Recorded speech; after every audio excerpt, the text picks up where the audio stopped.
നമ്മുടെ കർത്താവിൻ്റെ പരിശുദ്ധമായ നാമത്തിന് നന്ദിയോടെ സ്തോത്രം ചെയ്യും സ്തുതിക്കുകയും ചെയ്യുന്നു. കർത്താവിനാൽ അനുഗ്രഹീതരായ ദൈവമക്കളെ, ലോകത്തിൻ്റെ നാനാഭാഗത്ത് ജീവസന്ധാരണത്തിനു വേണ്ടി ഓരോ ദിവസവും അനുദിന ജീവിതത്തിൻ്റെ നന്മകൾ തേടി വിവിധ സ്ഥലങ്ങളിലായിരിക്കുന്ന എൻ്റെ എല്ലാ പ്രിയപ്പെട്ടവർക്കും പ്രത്യേകാൽ വചനം സശ്രദ്ധയോടെ വീക്ഷിക്കുകയും കേൾക്കുകയും അതിൽ നിന്നുള്ള അപാരമായിരിക്കുന്ന ആലോചനകൾ ഹൃദയത്തിൽ സംഗ്രഹിക്കുകയും അതിൻ പ്രകാരം ജീവിക്കാൻ മനസ്സൊരുക്കത്തോടെ ദൈവസന്നിധിയിൽ സമർപ്പിതരാകുകയും ചെയ്യുന്ന ഏറ്റവും പ്രിയമുള്ള വചനസ്നേഹികൾക്ക് യേശുക്രിസ്തുവിൻ്റെ ധന്യമുള്ള നാമത്തിൽ വിനീതമായ സ്നേഹവന്ദനങ്ങൾ അറിയിക്കുന്നു. ഒരിക്കൽ കൂടി ദൈവവചനം വിഭജിക്കുവാൻ, അതിനകത്തെ സ്വർഗീയ മർമ്മങ്ങൾ ദൈവമക്കൾക്ക് പങ്കുവെച്ചു കൊടുക്കാൻ എനിക്ക് ലഭിക്കുന്ന ഓരോ അവസരങ്ങളും എൻ്റെ ജീവിതത്തിലെ സുന്ദര നിമിഷങ്ങളാണ്.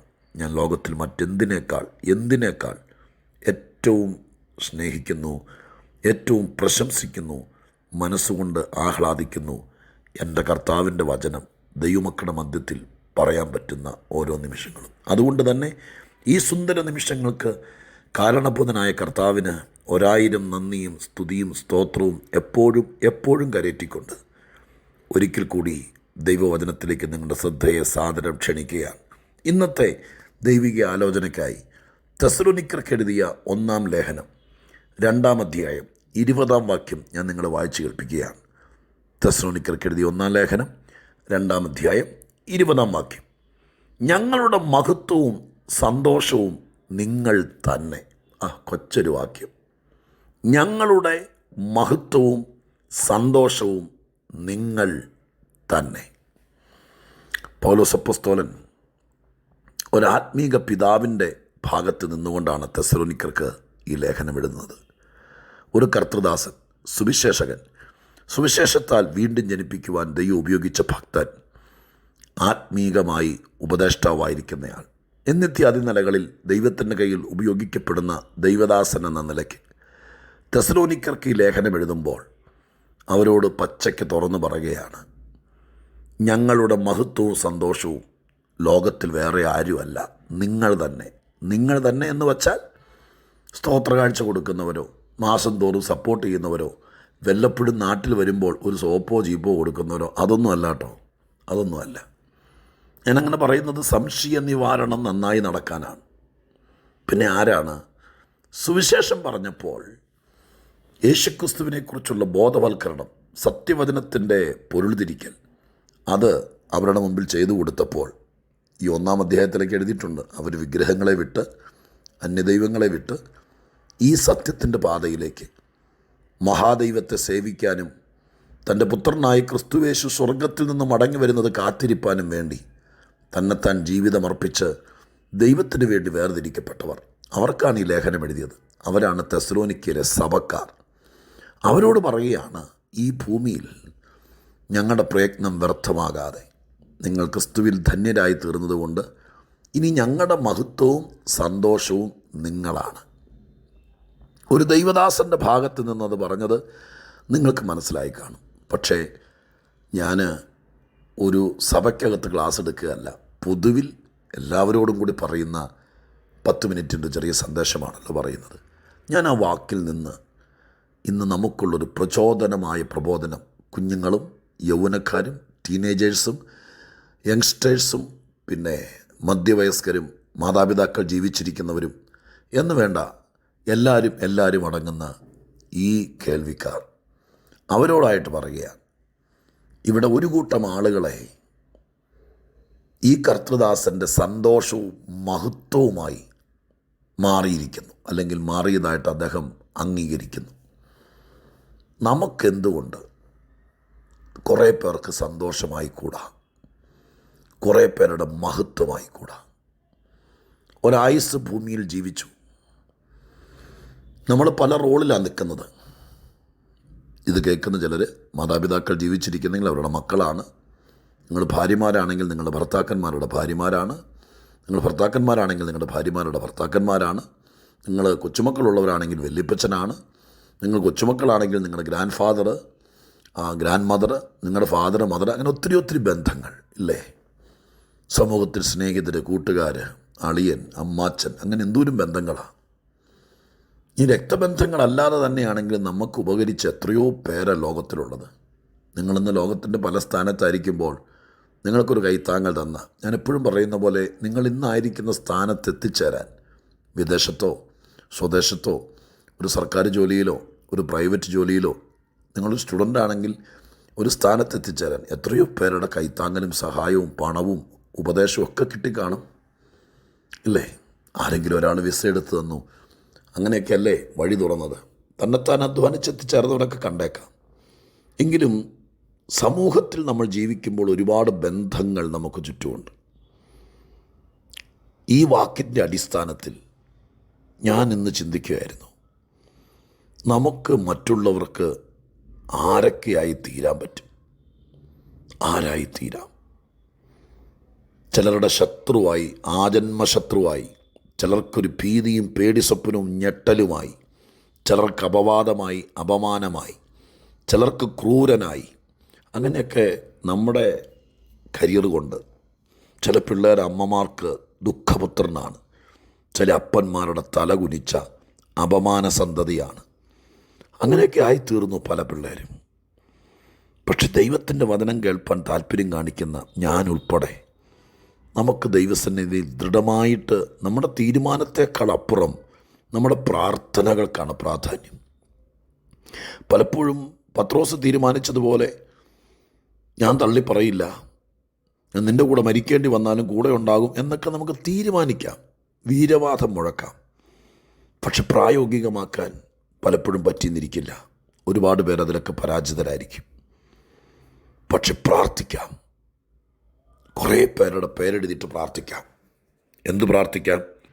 നിങ്ങൾക്ക് ഏറ്റവും പ്രിയമുള്ള ആത്മീയത്തിലും കുടുംബത്തിലും രക്തബന്ധത്തിലും സ്നേഹബന്ധത്തിലും ചുറ്റിപ്പറ്റി കിടക്കുന്ന കുറേ പേരുടെ പേര് പറ്റുമെങ്കിൽ, ഇന്നിപ്പോൾ ഒരു പേനയും പേപ്പറും കൊണ്ട് നോട്ട്ബുക്കിനകത്തൊന്നും എഴുതേണ്ട വരത്തില്ലല്ലോ. ഈ മൊബൈലിലൊക്കെ സ്റ്റോർ ചെയ്താണ് ഒരുപാട് ഓപ്ഷൻസ് ഉണ്ടല്ലോ. നിങ്ങളുടെ അപ്പൻ, അമ്മ, നിങ്ങളുടെ സിസ്റ്റർ, ബ്രദർ, നിങ്ങളുടെ ഫാദറിലോ മദറിലോ, നിങ്ങളുടെ വൈഫ്, ഹസ്ബൻഡ്, നിങ്ങളുടെ മക്കൾ, നിങ്ങളുടെ പാസ്റ്റർ, അല്ലെങ്കിൽ നിങ്ങളുടെ കൂട്ടായ്മയുടെ തലവൻ, നിങ്ങൾക്ക് വചനം പറഞ്ഞു തന്നയാൾ, ഒരുപാട് കഷ്ടങ്ങളിൽ നിങ്ങൾക്ക് പ്രാർത്ഥിച്ച് നിങ്ങൾ നിർത്തിയ ആൾ, ഇവരെല്ലാവരുടെയും പേരൊന്നും എഴുതാൻ പറ്റും. എന്നിട്ട് നിങ്ങൾക്ക് അവരുടെ വലത്ത് ഭാഗത്ത് ആ പേരൊക്കെ എഴുതിയിട്ട് അതിൻ്റെ വലത്ത് ഭാഗത്ത് എഴുതി വയ്ക്കാൻ പറ്റുമോ? ഇവരെല്ലാം ഞാൻ സന്തോഷിപ്പിക്കും എന്ന് പറയുന്നതും അവരുടെ സന്തോഷമാണെന്ന് പറയുന്നതും രണ്ടും രണ്ടാകട്ടോ.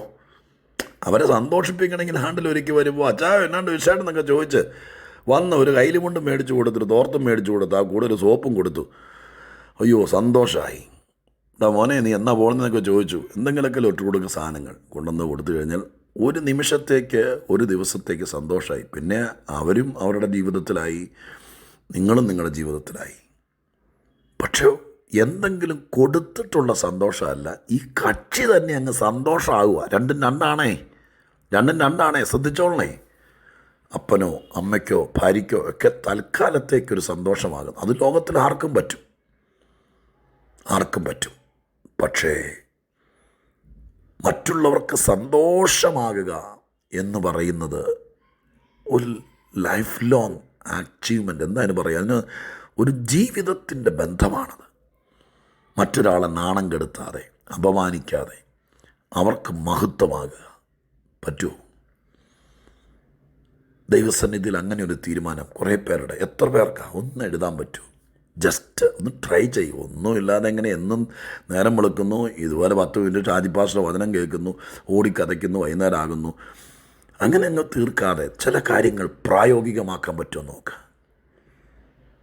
നിങ്ങളുടെ മൊബൈലിലോ നിങ്ങളുടെ ലാപ്ടോപ്പിലോ നിങ്ങളുടെ നോട്ട്ബുക്കിലോ എവിടെയെങ്കിലും ആട്ടെ, ബാക്കി കിടക്കുന്ന ആയുസ് ഞാൻ ഇന്നാർക്ക് സന്തോഷമാകും, ഞാനൊരു വേദനയാകില്ല, ഞാനൊരു ഭാരമാകില്ല, ഞാനൊരു ദുഃഖമാകില്ല, ഞാനൊരു നൊമ്പരാകില്ല, ഞാനൊരു അപമാനമാകില്ല, ഞാൻ അവർക്കൊരു വെല്ലായ്മ കയ്പാകില്ല, ഞാൻ അവർക്ക് സന്തോഷമാകും, ഞാൻ അവർക്ക് മഹത്വമാകും. അങ്ങനെയാകാൻ എല്ലാവർക്കും എന്തെങ്കിലുമൊക്കെ കാര്യങ്ങൾ ജീവിതം കൊണ്ട് ചെയ്തു കൊടുക്കാൻ, അവർക്ക് വേണ്ടി പ്രാർത്ഥിക്കാൻ, അവരെ ഒന്ന് പോയി കാണാൻ, എന്തൊക്കെയാണ് വിശേഷങ്ങൾ ആരായാൻ, അങ്ങനെ സന്തോഷമാകാൻ. നമുക്കറിയില്ല, ചിലരെ കാണുമ്പോൾ നമുക്ക് ഭയങ്കര സന്തോഷമാണ്. സത്യമായിട്ടും പ്രിയപ്പെട്ടവരെ, അവരെയൊക്കെ ഒന്ന് കാണുന്നത് അവർക്ക് സന്തോഷമാണ്.